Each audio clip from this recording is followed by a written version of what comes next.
The lecture hall smelled like burnt circuits and recycled air. Again.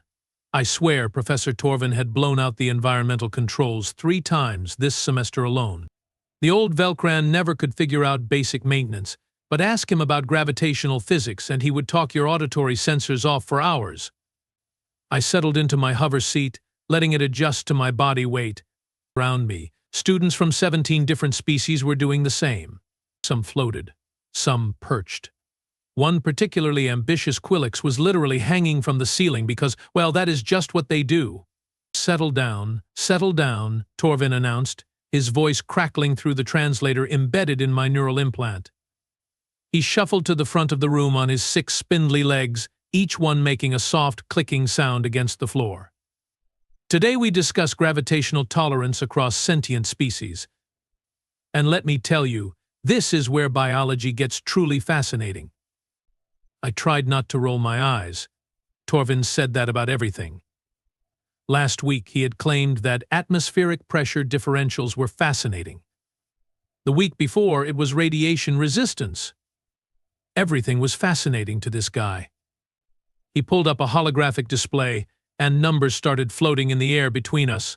Gravity measurements, planetary data, survival thresholds. Now, Torvin continued, pointing one of his manipulator appendages at the display. As you all know, our galaxy is home to thousands of sentient species, each evolved on worlds with different gravitational pulls.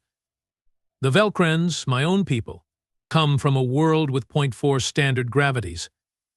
The Quillix evolved in 0.2, the Brenthi in 0.6. A Brenthi student in the back made a chittering sound of acknowledgement. But here is the important part. Torvin paused for dramatic effect.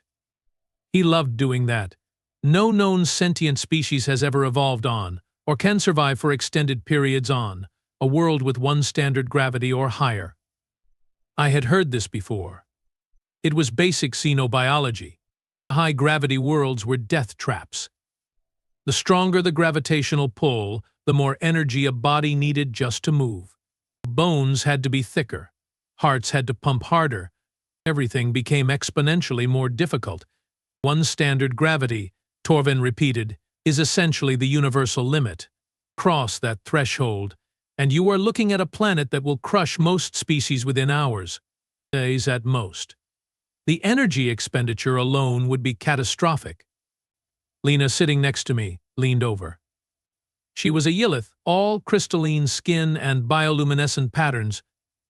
Do you think he is going to bring up the Kravox expedition again? Oh, definitely, I whispered back. He brings it up every semester. Right on cue, Torvin pulled up another display. The tragic Kravox expedition of cycle year 3012. A research team thought they could establish a base on a 1.1 gravity world. They had exoskeletons. They had enhancement drugs. They had the best technology available at the time. He paused again. Dramatic effect. Always with the dramatic effect. They lasted 6 days before their bodies started shutting down. 3 of them died before the rescue team arrived. The survivors needed months of rehabilitation. 1 never fully recovered. The room got quiet. Even the Quillix stopped swinging from the ceiling. So let me be absolutely clear, Torvin said, his voice taking on that serious tone he used when he wanted us to really pay attention. 1 standard gravity is the line. Cross it, and you are playing with death. No species survives prolonged exposure to 1G. None. It is simply not biologically possible. That is when the door opened. Now, our lecture hall had fancy automatic doors. They were supposed to slide open smoothly and quietly. These doors did not do that. Instead, they made a horrible grinding sound, like someone had forgotten to oil the mechanisms for about 3 years. Everyone turned to look. And that is when I saw him, when he was tall. Taller than any Velcran, though not quite as tall as a Brenthi. His body was arranged in a bipedal configuration, which was common enough. 2 arms, 2 legs, 1 head, standard bilateral symmetry. His skin was a weird sort of pinkish-brown color, and he had these tiny patches of hair on his head. Dark brown, almost black. What struck me most were his eyes. They were forward-facing, predator eyes. He stepped into the room, and his feet made heavy thuds against the floor. Not the clicking of Torvin's legs, not the soft padding of Yillith's feet.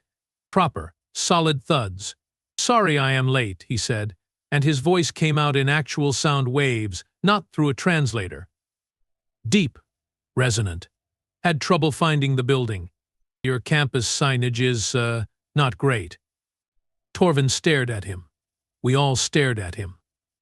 The newcomer looked around the room, seemed to realize he had interrupted something important, and gave an apologetic shrug. "Should I come back?" "I can come back." "No, no," Torvin stammered. His usually steady voice had developed a tremor. "Please, come in. You must be the new exchange student." "That is me." The stranger walked further into the room, and I noticed he was carrying a bag slung over one shoulder.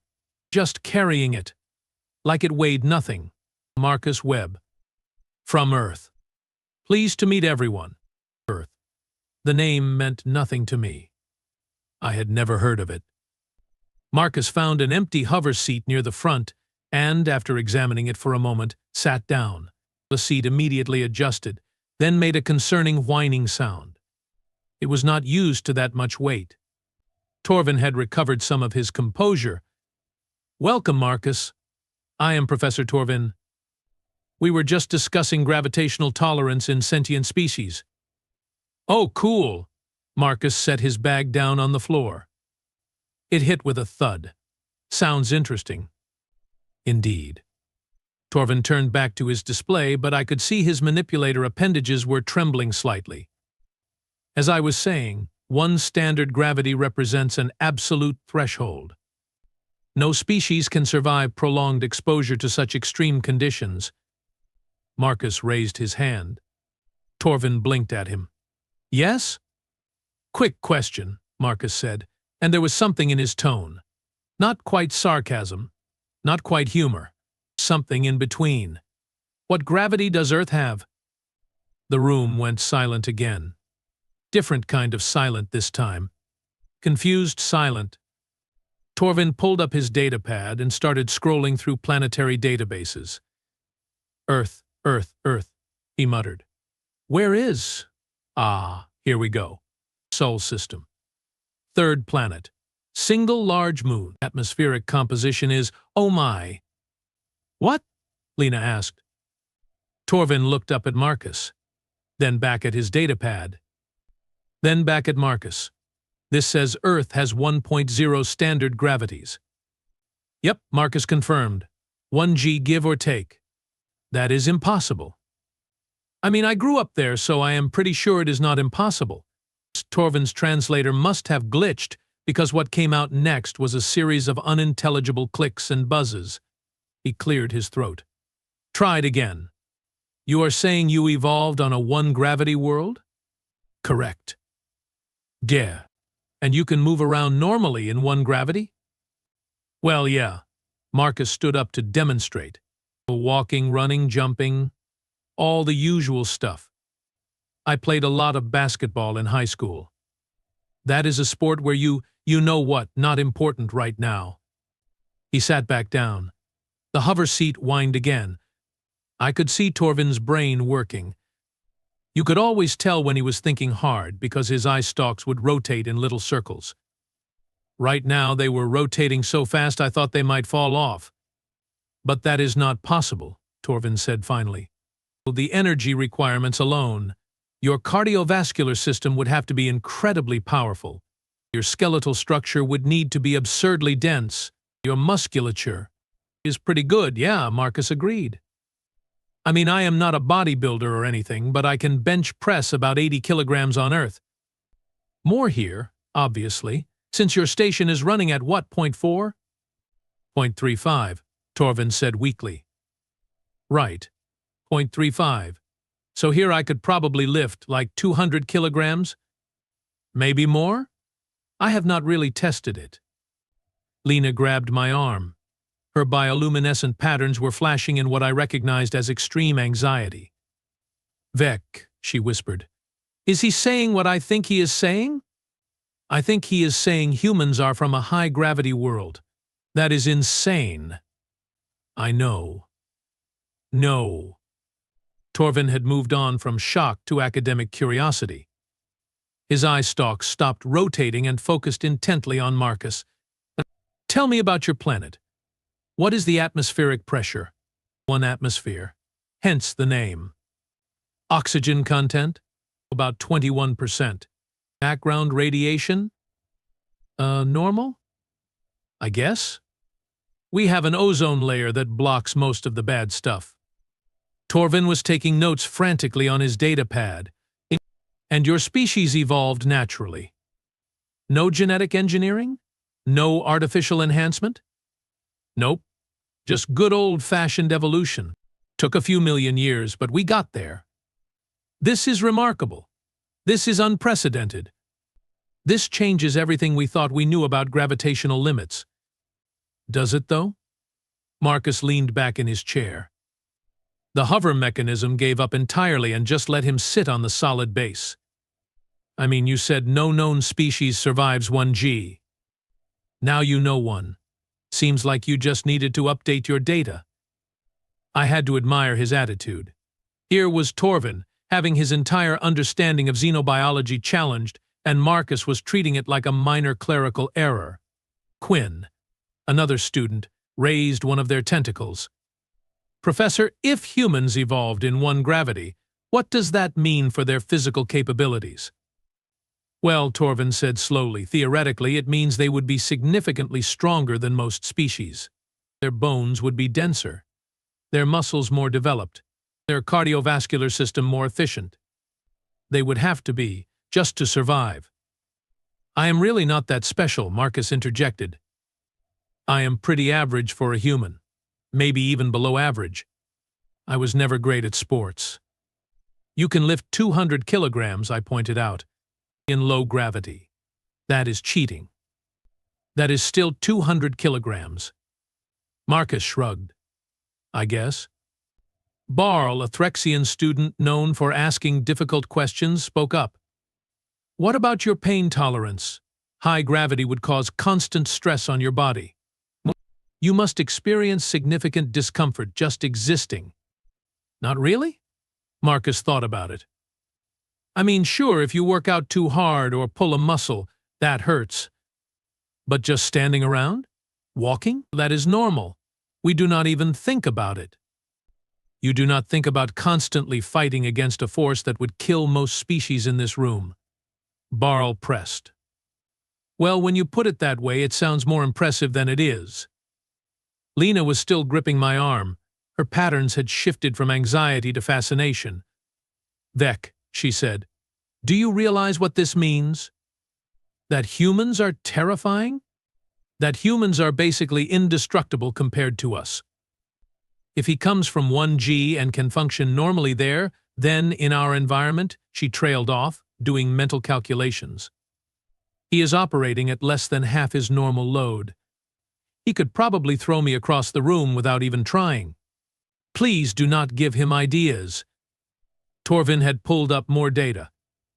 Marcus, I need to ask you some questions. For science. Sure, shoot. Can your species survive rapid decompression? No, we die pretty quick without air. What about temperature extremes? We are warm-blooded, so we can handle a decent range. But go too hot or too cold and we have problems. Why? I am trying to understand your limitations. So far, all I am finding are your advantages. We have plenty of limitations, Marcus said. We need to eat regularly. We need sleep. We get sick. We age. We have all the standard biological problems.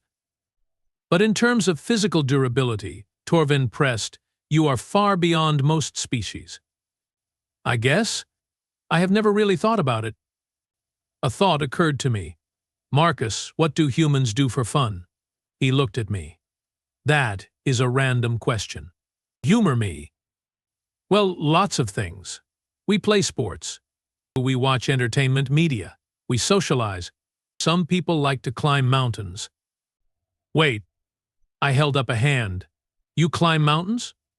On a 1G world? Yeah, it is called mountaineering, or rock climbing. Some people do it with ropes and safety equipment. Some people do it free solo, which means no equipment. The room had gone quiet again.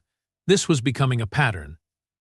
You voluntarily climb vertical surfaces, Barl said slowly, on a planet that is already trying to kill you with gravity. For entertainment? When you phrase it like that, it does sound kind of crazy, Marcus admitted. But it is fun. You get a great view from the top. Quinn's tentacles were waving frantically. What other things do humans do for fun? Oh man, where do I start? Skydiving. That is where you jump out of an aircraft and fall back to the planet.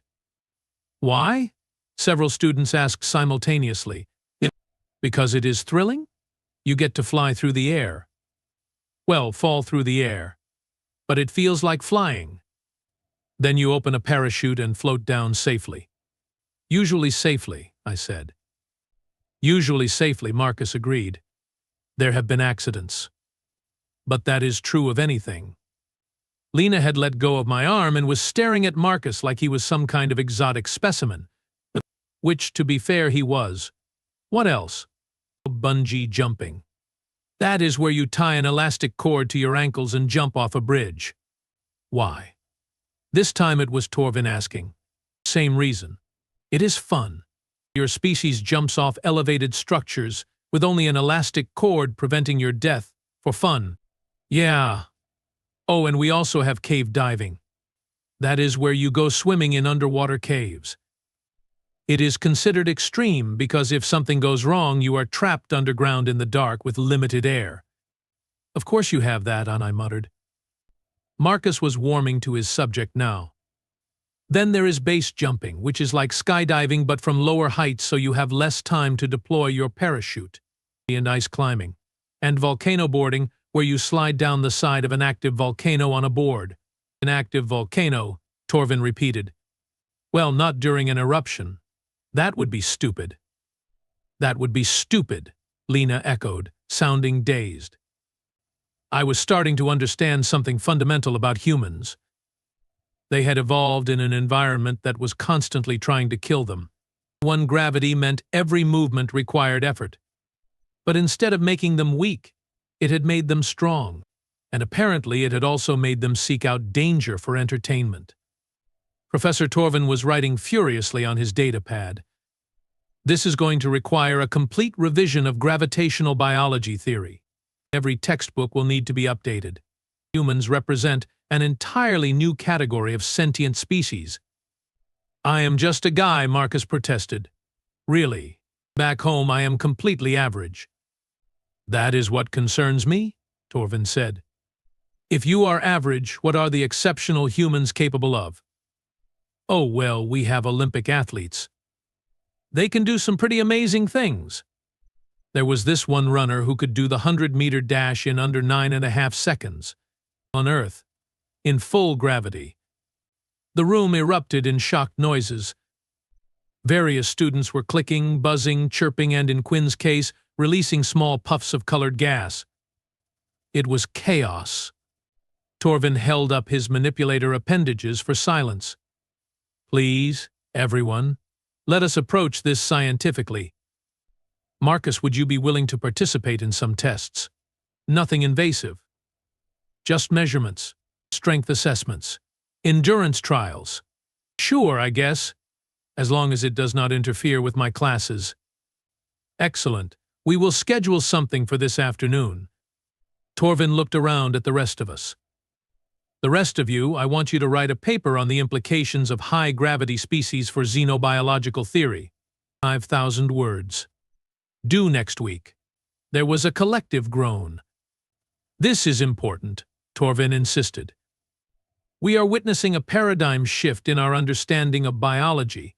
Take advantage of it. The rest of the lecture was a blur. Torvin tried to return to his prepared material, but nobody was paying attention anymore. Everyone was watching Marcus. When he stood up. When he stretched. when he picked up his bag like it was filled with feathers instead of whatever textbooks and equipment he had packed. After class ended, several students immediately swarmed Marcus, asking questions. He handled it with surprising patience, answering everything from "How strong are you?" to "Do you have any natural predators?" to "Can I touch your hair?" Lena and I hung back, watching the spectacle. "I am still processing this," Lena said. "Same. He is from a death world, an actual death world, and his species not only survived there but thrived, and apparently decided to do dangerous things for fun because their planet was not trying hard enough to kill them. Humans are insane. Humans are impressive. Both things can be true." I watched as Marcus demonstrated his grip strength by casually bending a metal stylus that Quinn had handed him. He did it without even seeming to try, chatting the whole time about Earth's history and culture. "You know what this means," I said to Lena. "What?" "If humans can survive 1G, and there are billions of them on Earth, and they have space travel technology," I trailed off. Lena's bioluminescent patterns went dark. "Oh no!" "Oh yes. They are going to spread across the galaxy, and everywhere they go, they are going to be stronger and more durable than the native species." "Exactly. We are looking at a species that is biologically adapted to survive in conditions that would kill us. They are like walking tanks, and they do not even realize how special that makes them." We watched as Marcus bent another stylus, this time into the shape of a flower, and presented it to an absolutely delighted Quillic student. "Should we be worried?" Lena asked. "Maybe. But he seems nice enough. Today he is nice. What about tomorrow? What about when humans realize how powerful they are compared to everyone else?" "I guess we will find out." Professor Torvin had approached Marcus and was gesturing enthusiastically about the upcoming tests. Marcus nodded along, agreeing to everything, seemingly unaware that he had just turned xenobiology upside down by simply existing. That afternoon, I made sure to attend the testing session. So did half the student body. The gymnasium was packed with curious onlookers, all wanting to see what a human could do. Marcus arrived in what he called workout clothes, simple fabric garments that allowed for movement. He looked around at the assembled crowd and laughed. "I feel like I am at a circus." "You kind of are," I said. "Fair enough." Torvin had set up various testing stations, weights, resistance machines, endurance equipment. He also had medical sensors ready to monitor Marcus's vital signs during the tests. "We will start simple," Torvin announced. "Marcus, please step onto the scale." Marcus complied. Numbers appeared on the holographic display. 79.3 kilograms, Torvin read. In 0.35 gravity. That gives you an effective weight of, he did quick calculations, 27.7 kilograms. "I feel super light," Marcus said, "like I could jump over a building." "Please do not jump over any buildings," Torvin said quickly. At least not yet. We need to establish baselines first." The first test was grip strength. Marcus squeezed a device that measured force. The numbers climbed, and climbed, and kept climbing. "That is impossible," Barl said. "That is what I have been saying all day," Torvin replied. Marcus released the device. "How did I do?" "You registered 490 newtons of grip force. For comparison, the average Velcran manages about 80 newtons. Is that good?" "Marcus, you could crush most beings' manipulator appendages without even trying." "Oh, sorry. Do not apologize. Just be careful." Next was strength testing. Torvin had Marcus lift increasingly heavy weights. In the station's low gravity, Marcus was able to lift objects that would have required industrial equipment for most species. "This is absurd," Lena whispered to me. "He just lifted 300 kilograms. In low gravity, I reminded her. Still, 300 kilograms. The endurance test was even more revealing. Torvin had Marcus run on a treadmill while monitors tracked his heart rate, respiration, and various other biological markers. After 30 minutes of running at speeds that would have exhausted any Velcran in 5 minutes, Marcus was barely breathing hard. "How do you feel?" Torvin asked. "Good, I could keep going." "Your heart rate is only slightly elevated." "Yeah, this is like a light jog for me." Torvin made more notes.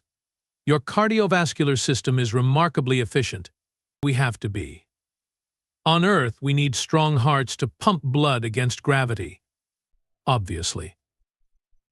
After another hour of tests, during which Marcus demonstrated jumping ability, reaction time, and overall physical coordination, Torvin called a halt. "This is sufficient data for now," he said. "Marcus, you have been very patient." "No problem. It was actually kind of interesting." "Interesting?" Torvin's eye stalks rotated. "Yes, that is one word for it." The crowd dispersed slowly, students discussing what they had witnessed. I heard snatches of conversation. "Did you see how high he jumped? His bone density must be incredible. Humans are basically made of muscle and determination." Lena and I walked with Marcus as he headed back to his dormitory. "So," I said, "what do you think of your first day?" "Eventful," Marcus replied. "I did not expect to become a science project. You broke pretty much every assumption we had about gravitational biology." "Sorry about that." "Do not be sorry. Be careful." "Careful?" "You are a lot stronger than everyone here. By a lot. If you are not paying attention, you could hurt someone." Marcus stopped walking. I had not thought about that. "Think about it now." "You are right. I will be more careful." He paused. "This is going to be weird, is not it? Being here?" "Probably," Lena said. "But it might also be good. We need to learn about humans. And you need to learn about us. Cultural exchange program. That is what they called it when I signed up." "Did they mention you were going to revolutionize xenobiology?" "That part was not in the brochure." We reached Marcus's dormitory. He waved goodbye and headed inside, still moving with that unconscious confidence that came from a lifetime in high gravity. Lena and I stood there for a moment. "The galaxy just got a lot more interesting," she said. "Terrifying, you mean?" "That too." As we walked away, I could not help but think about what Professor Torvin had said.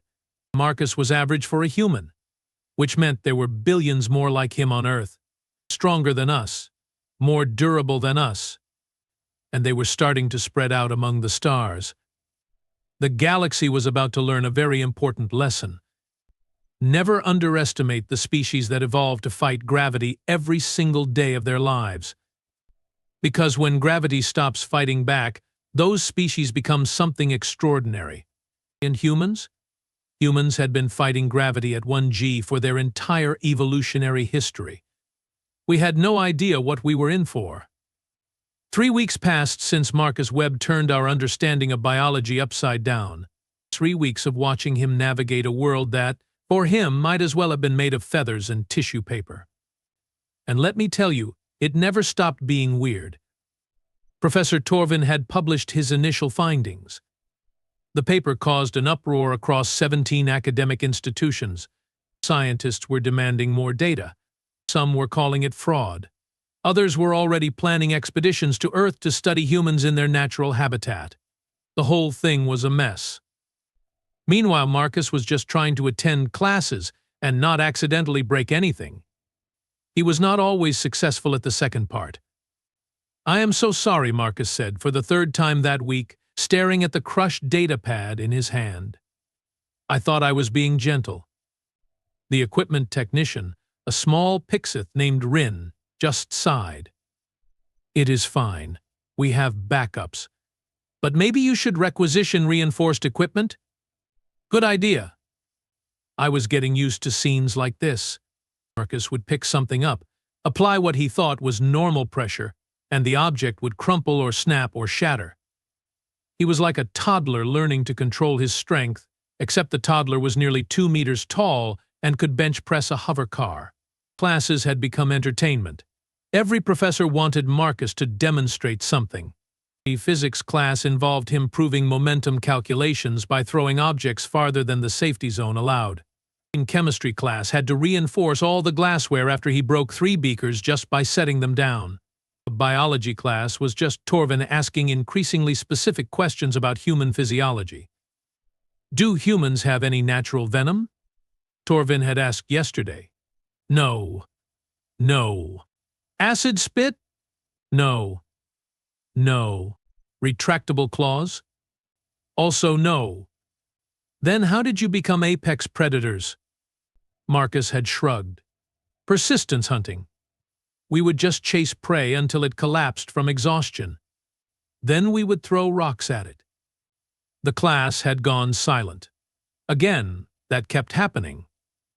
You hunted by making your prey too tired to escape? Barl had asked. Pretty much. We are not the fastest species, but we can keep going, and going, and going. We have incredible endurance. That is horrifying, Lena had muttered. That is efficient, Marcus had corrected. Now it was third period, and we had ethics and diplomacy with Professor Hallex. She was a trin, tall and willowy, with 4 arms and a voice like wind chimes. She specialized in interspecies relations and conflict resolution. Today's topic was resource allocation disputes. Dry stuff. The kind of lecture that usually put half the class to sleep. But then the alarm went off. Not the fire alarm. Not the evacuation alarm. The emergency hull breach alarm. That is the alarm nobody wants to hear on a space station. The lights immediately shifted to emergency red. Alex's calm voice became sharp. Everyone remain seated. This is not a drill. Station command will provide updates. My heart was racing. Hull breaches were rare, but they were deadly. One small crack in the wrong place, and an entire section could decompress. People could die in seconds. The station intercom crackled. Attention all personnel. We have detected a structural failure in Sector 7, Level 3, Maintenance Bay 12. All students and non-essential personnel are to remain in their current locations. Repeat, remain in your current locations. In Maintenance Bay 12. That was near the docking area. If the breach was bad enough, it could compromise the entire docking ring. Is anyone in Sector 7? Hallex asked, pulling up a station map on her tablet. Quinn raised a tentacle. My lab partner was heading there for equipment repair. Jex. She is a Yillith. Lena sat up straight. Jex is in the breach zone? I think so. She said she was going to Bay 12 about 10 minutes ago. The intercom crackled again. Update. Maintenance Bay 12 is experiencing rapid decompression. Emergency bulkheads are engaged. Rescue teams are deploying. Estimated time to reach affected area, 15 minutes. 15 minutes. In a decompression scenario, that might as well be 15 hours. Marcus stood up. Sit down, Hallex said immediately. We wait for professionals. Someone is trapped in there, Marcus said. His voice was steady, but I could hear tension underneath. 15 minutes is too long. You are a student, not a rescue specialist. I can help. Marcus, sit down. He sat down, but I could see him calculating something. His eyes kept darting to the door. His hands were gripping the edge of his desk. The desk was starting to deform under his fingers. Another announcement. All personnel in adjacent sectors begin evacuation procedures. Breach is expanding. Estimated containment time is now 20 minutes. 20 minutes. They were losing control. Lena grabbed my arm. Vec, Jex does not have 20 minutes. Yillith can only survive in vacuum for maybe 5 minutes. Maybe. I know. No. Marcus stood up again. This time he was already moving toward the door. Marcus Webb, you will sit down right now, Hallex commanded. All 4 of her arms were pointing at him. With respect, Professor, no, he reached the door. It slid open automatically. Someone is dying. I can move fast. I can survive low oxygen. and I am strong enough to force open emergency doors if I need to. You will be killed. Maybe. But I have to try. And then he was gone. Running. I heard his footsteps pounding down the corridor, faster than any being should be able to move in a space station. That idiot, Alex said. But she was already on her communicator. Station command, this is Professor Hallex. I have a human student en route to Sector 7. Yes, I know. No, I could not stop him. You should be aware he has exceptional physical capabilities. I looked at Lena. She looked at me. We should go after him, I said. Are you insane? Probably. But he just ran toward a hull breach. If he dies trying to save Jex, I want to be there. That logic makes no sense. I know. Come on. We ran out of the classroom before Hallex could stop us. Behind us, I heard her shouting something about stupid students and death wishes, but we were already in the corridor. Finding Marcus was easy. We just followed the trail of confused people. Did you see that? Someone was saying. He was moving so fast. The station hallways were marked with color-coded stripes for navigation. The red stripe meant emergency route. We followed it towards Sector 7, moving as fast as our legs could carry us, which, compared to Marcus, was probably a leisurely stroll. We caught up to him at the security checkpoint. 2 guards were trying to stop him from entering the restricted zone. Sir, you cannot go in there, one guard was saying. He was a Brenthi, large and imposing. But Marcus was ignoring him. Someone is trapped, Marcus said. Rescue teams are handling it. Not fast enough. Sir, I will use force if necessary. Marcus looked at him. You really do not want to do that. The guard reached for his restraint tool. Marcus moved. One moment the guard was standing there, tool in hand. The next moment Marcus had gently taken the tool, set it aside, and moved past both guards before they could react. Did he just? The second guard said. Yeah, the first guard replied. Lena and I reached the checkpoint. We are with him, I gasped, out of breath from running. Nobody else is going through. Then stop him. How? Fair point. We stood there at the checkpoint, watching the sealed doors that led to Sector 7. Emergency lights were flashing. The alarm was still blaring. And somewhere beyond those doors, Marcus was running toward a disaster. He is going to die, Lena said quietly. Maybe. Definitely. Humans are tough, but they still need oxygen. Vacuum will kill him. He knows that. You asked to add. Then why? Because that is what humans do, apparently. They see someone in trouble and they run toward it, even when it is stupid. Especially when it is stupid. We waited. Seconds turned into minutes. The station intercom provided updates. The breach was still expanding. Rescue teams were 2 minutes out. Still no contact with anyone in Bay 12. Then, static. A voice. This is Marcus Webb. I am in Maintenance Bay 12. I have found Jex. She is alive. Unconscious, but alive. The guards at the checkpoint started talking urgently into their communicators. One of them looked at us. Is your friend insane? Probably, I said. He just ran through a section that should have killed him. How bad is the decompression? Lena asked. Sector 7 is down to 0.2 atmospheres and dropping. Oxygen is at dangerous levels. Temperature is dropping toward freezing. 0.2 atmospheres. Humans needed close to 1 atmosphere to breathe properly. Marcus was operating in an environment with 1/5 of the air he needed. Another transmission. Need help getting her out. Emergency bulkheads are sealed. Trying to find manual override. His voice was strained. He was running out of air.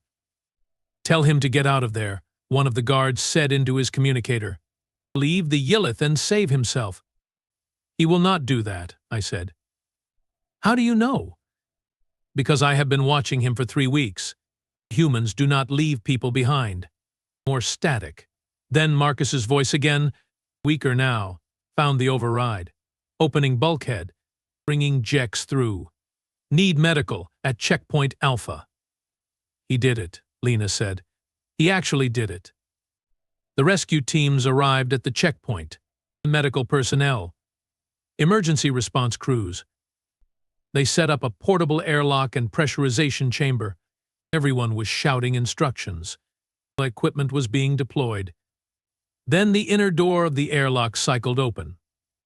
Marcus stumbled through, carrying Jex in his arms. She was wrapped in his jacket, unconscious but breathing.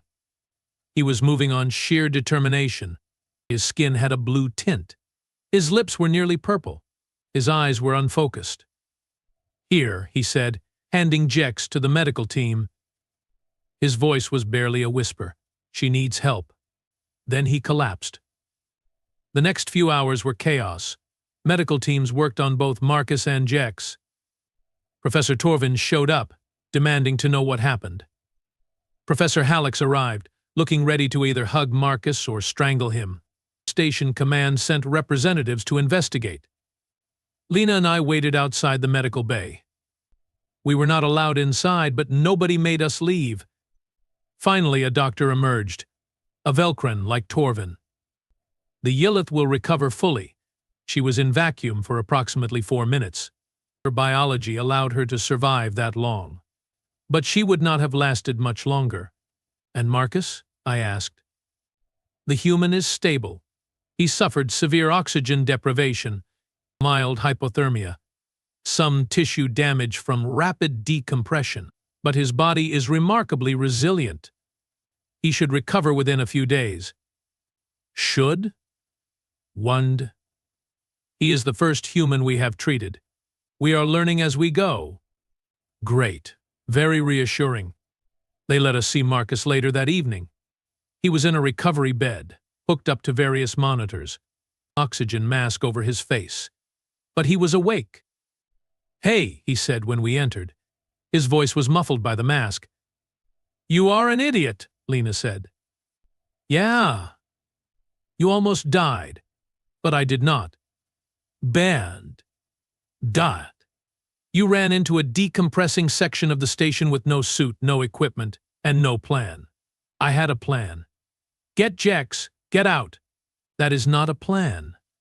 That is barely even a concept." Marcus pulled the oxygen mask aside. "Is she okay?" "Jex is fine," I said. "Full recovery expected. Because of you." "Good." He put the mask back. "The doctors said you should not have survived," Lena continued. 0.2 atmospheres is not enough oxygen for human respiration, not enough for sustained activity, Marcus corrected. "But humans can function in low oxygen for short periods. Mountain climbers do it all the time. Mount Everest has 0.3 atmospheres at the summit. People climb it." "Why?" Lena asked, exasperated. "Because it is there." "That is not a reason. It is the only reason we need." Professor Torvin entered the medical bay. "Marcus, we need to talk. Am I in trouble?" "That depends. Do you consider being a hero trouble?" "I am not a hero. I just did what needed doing." "You violated direct orders from a professor. You bypassed station security. You entered a restricted hazard zone. You risked your life for a fellow student." "So yes to trouble?" Torvin's eye stalks rotated in what I had learned was amusement. "No. You are being awarded the station's Civilian Valor Commendation. And several departments want to study how you survived in 0.2 atmospheres." "Of course they do." "Marcus, you need to understand something. What you did today was extraordinary. Most species would have died within seconds of entering that environment. You lasted long enough to locate Jex, navigate through damaged corridors, override emergency systems, and carry her to safety. All while your body was shutting down from lack of oxygen. Humans are stubborn. We do not shut down easy. Clearly." Over the next 2 days, Marcus became a celebrity. Students who had been wary of him now wanted to talk to him. Professors who had treated him as a curiosity now treated him with respect. Jex, once recovered, insisted on thanking him personally. She hugged him. which was complicated because Yilith hugs involved a lot of bioluminescent pattern sharing, and Marcus had no idea what any of it meant. She is saying you have her eternal gratitude, Lena translated. And she is offering to be your bonded sister, which is a high honor among Yilith. Thank you, Marcus said to Jex. I am glad you are okay. Jex released him and spoke in her musical language. Lena translated. She says she understands now why humans explore the galaxy. A species that refuses to give up has much to teach others.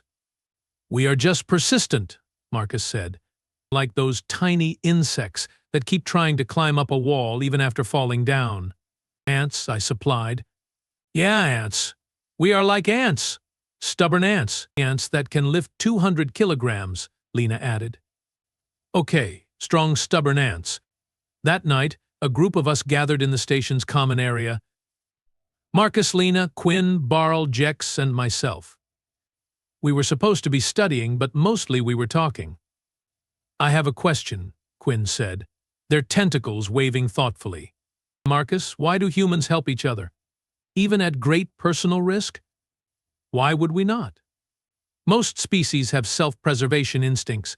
Those instincts should override altruistic behavior, especially toward non-relatives. Marcus thought about it. I guess it is because we learned early on that we are stronger together. Humans are not the biggest.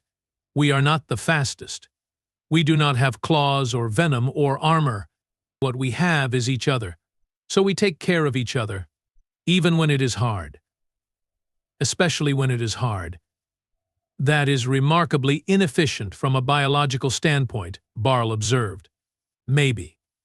But it kept us alive, and it made us who we are. As a species of persistent, stubborn, altruistic maniacs, Lena said. Pretty much. Jex spoke, and Lena translated. She wants to know about Earth. What is it like? Marcus smiled. It is beautiful. Blue oceans, green forests, white clouds, mountains that touch the sky, deserts that stretch forever. We have polar ice caps and tropical jungles and everything in between. And 1G crushing you constantly, I added. You get used to it. You do not even notice after a while. He paused. Actually, that is not true. Sometimes you notice. When you are carrying something heavy. When you are climbing stairs. When you are tired and just want to lie down. But it is home. You adapt. Humans adapt to everything, Quinn said. That is your real superpower.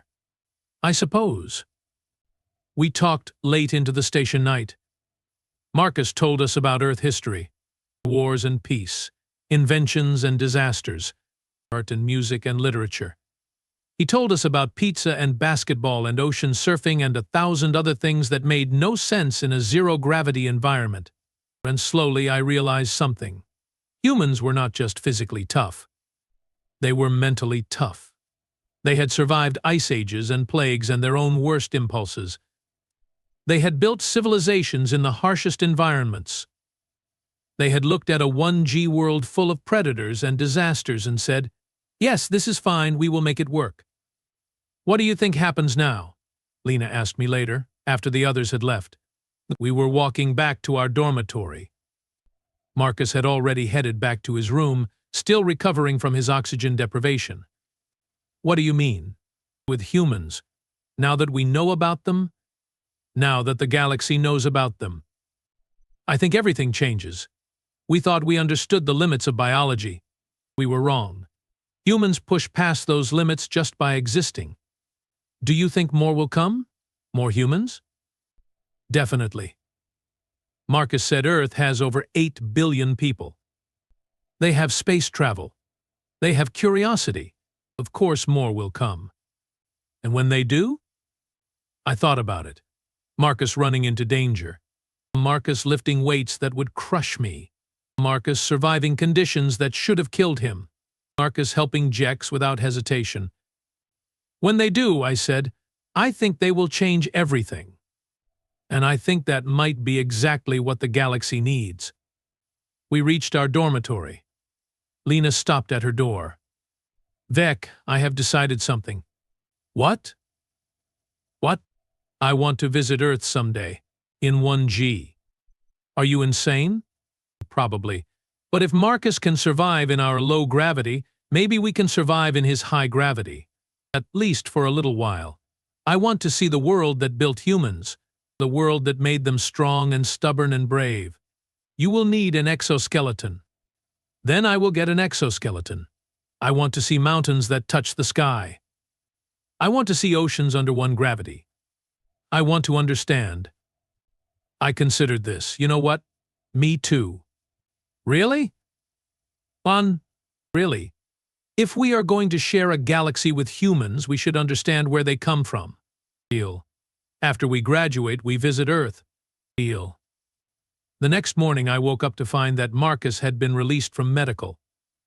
He was back in class, taking notes, participating in discussions, acting like he had not nearly died 2 days ago. Professor Torvin was lecturing about adaptive biology, as we have recently learned. He said, with a pointed look at Marcus, our assumptions about gravitational limits were incorrect. This teaches us an important lesson, but never assume you know the boundaries of what is possible. The universe will always surprise you, or terrify you, Barl muttered. At 2. After class, Marcus approached me. Hey, K. Can I ask you something? Sure. Why did you and Lena follow me to the breach zone? You could have stayed safe. Honestly, I do not know. It seemed important. You were running toward danger, and it felt wrong to let you go alone. Marcus smiled. See, that is what I was talking about. Humans do not have a monopoly on courage or stupidity. We are all capable of it. Every species. Maybe. But you make it look easy. It is not easy. I was terrified. The whole time I was in Sector 7, I thought I was going to die. My lungs were burning. My head was pounding. Everything hurt. But you kept going. What else could I do? Jex needed help. And that, I realized, was the real difference. Not that humans were fearless. Not that they were invincible. But that they kept going even when they were afraid. Even when they were in pain. Even when every logical instinct said to stop. You are something else, Marcus Webb. I am just a guy from a high-gravity world. No, you are a guy who proved that impossibility is just another word for something we have not figured out yet. He laughed. I like that. Can I use it? It is yours. 3 months later, Professor Torvin published his complete study on human biology. It became required reading at universities across 12 systems. Scientists were calling it groundbreaking, revolutionary, paradigm-shifting. Marcus was still just Marcus, attending classes, breaking equipment accidentally, helping anyone who needed it, being proof that the galaxy was bigger and stranger and more wonderful than we had imagined. And me. I was studying xenobiology with renewed interest. Because if humans could exist, what else was possible? What other species were out there, waiting to be discovered? What other assumptions were we making that would turn out to be completely wrong? The galaxy was full of surprises, and humans were just the beginning. I could not wait to see what came next. On my desk, I had a photo that Marcus had shared, Earth from orbit. That beautiful blue sphere wrapped in white clouds, spinning in the darkness of space, 1 gravity crushing down on everything. And on that world, 8 billion humans living their lives, fighting gravity every single day, getting stronger because of it. Professor Torvin had been wrong. 1 standard gravity was not the limit. It was not the line that could not be crossed. It was just another challenge. Another mountain to climb, another obstacle to overcome. And humans? Humans specialized in overcoming obstacles. The rest of us were just learning to keep up.